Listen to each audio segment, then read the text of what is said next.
বাসায় এই আচার বানানোর পরে ১ সপ্তাহ থাকে না, কারণ আমার বাচ্চারাও পছন্দ করে এবং আমাদের বাসায় বড়রা যারা আছে সবাই খুব পছন্দ করে। সবাইকে আসসালামু আলাইকুম, কেমন আছেন সবাই? আজকে আমি যে আচারটা তৈরি করেছি, টক মিষ্টি আমের আচার, আর এই আচারের রেসিপিটাই আপনাদের সাথে শেয়ার করব। তাহলে চলুন ভিডিওর মূল পর্বে ফিরে যাই।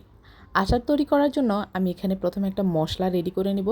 তার জন্য 1 চামচ পরিমাণ জিরা, 1 চা চামচ দিয়ে দিচ্ছি পাঁচফোড়ন, 1 চা চামচ দিয়ে দিচ্ছি ধনিয়া এবং সাথে অ্যাড করে দিচ্ছি 1 চা চামচ মৌরি। এখন আমি 4টা শুকনো মরিচ দিয়ে এই মশলাটাকে চুলার জাল লো মিডিয়াম হিটে রেখে ভালোভাবে ভেজে নিব। একটু হালকা গ্রান বেরিয়ে আসলেই আমি এই মশলাটাকে তুলে ঠান্ডা করে ব্লেন্ড করে নেব। তবে এক্ষেত্রে খেয়াল রাখবেন চুলার জাল যেন কোনোভাবে হাই হিটে না থাকে, তাহলে মশলাটা পুড়ে যেতে পারে। এখন আমি প্যানে 1 কাপ তেল দিয়ে দিলাম, করে দিচ্ছি 1 চামচ পরিমাণ রসুন, আর এই রসুনটাকে আমি ভালোভাবে বেটে নিইনি, হালকা থেতো করে দিয়েছি। এখন আমি 1 চা চামচ পরিমাণ পাঁচফোড়ন দিয়ে এটাকে ভালোভাবে 1 থেকে 1.5 মিনিটের মতো ভেজে নিব। এখন আমি এতে অ্যাড করে দিব 1 চা চামচ পরিমাণ সরিষা বাটা। এখানে আপনারা চাইলে কালো সরিষাও ব্যবহার করতে পারেন, আবার সাদা সরিষাও ব্যবহার করতে পারেন।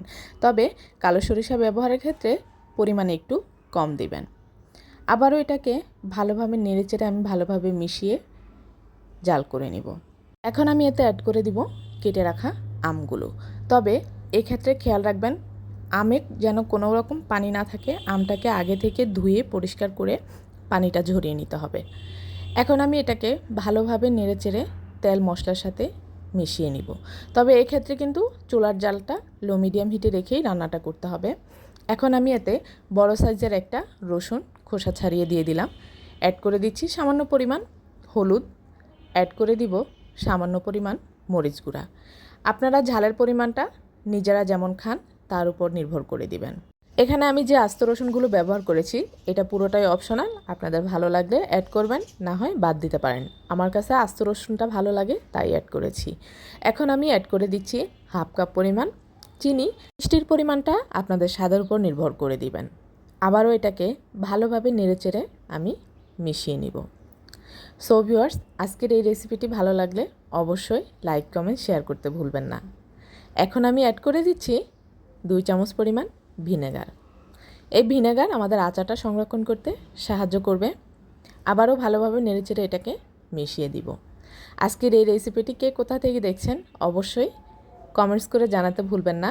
আর যারা ফেসবুক পেজ থেকে দেখছেন প্লিজ আমার পেজটিতে লাইক ও ফলো দিয়ে কমেন্টস করে জানিয়ে দেবেন কেমন হয়েছে। আর যারা ইউটিউব চ্যানেল থেকে দেখছেন প্লিজ আমার চ্যানেলটি সাবস্ক্রাইব করে পাশে থাকা বেল আইকনটি ক্লিক করে দিবেন, এতে করে যখনই আমার চ্যানেলে কোনো ভিডিও আপলোড হবে তখন আপনারা সাথে সাথে নোটিফিকেশান পেয়ে যাবেন। এখন আমি এতে অ্যাড করে দিচ্ছি আগে থেকে ভেজে ব্লেন্ড করে রাখা গুঁড়ো মশলা। আর এই আচারের মশলাটা আপনারা চাইলে একসাথে অনেক করে বানিয়ে রাখতে পারেন, তাতে করে বারবার আচার বানাতে গিয়ে মশলা বানানোর ঝামেলা হবে না। আমার এই আচারের রেসিপিটি ফলো করে আপনারা যদি আচার বানান তাহলে দেখবেন কতটা মজা হয়। কেউ বুঝতেই পারবে না আপনি আজকে প্রথমবার আচার বানিয়েছেন। আগে যখন কোনো আত্মীয়ের বাসায় বয়ম ভর্তি করে রাখা আচার দেখতাম, সত্যিই ভাবতাম যে এত সুন্দর করে কিভাবে আচার বানায়। আর আলহামদুলিল্লাহ এখন আমি নিজেই অনেক ধরনের আচার তৈরি করতে পারি, সেটাও শিখেছি অনেক সময় নিয়ে। আলহামদুলিল্লাহ আমি আশা করছি আপনারাও চাইলে দোকানের কেনা কেমিক্যালযুক্ত আচার না খেয়ে নিজেরাই বাসায় এই আচারগুলোই বানিয়ে নিতে পারেন। খরচও কম পড়বে, আচারও বেশি বানানো হবে। সো ভিউয়ার্স, আজ এই পর্যন্তই। সবাই ভালো থাকবেন, সুস্থ থাকবেন, এখানেই বিদায় নিচ্ছি। আপনারা চাইলে আমার এই সুন্দরের আচারের রেসিপিটা বাসায় ট্রাই করতে পারেন। সবাই ভালো থাকবেন, আল্লাহ হাফেজ।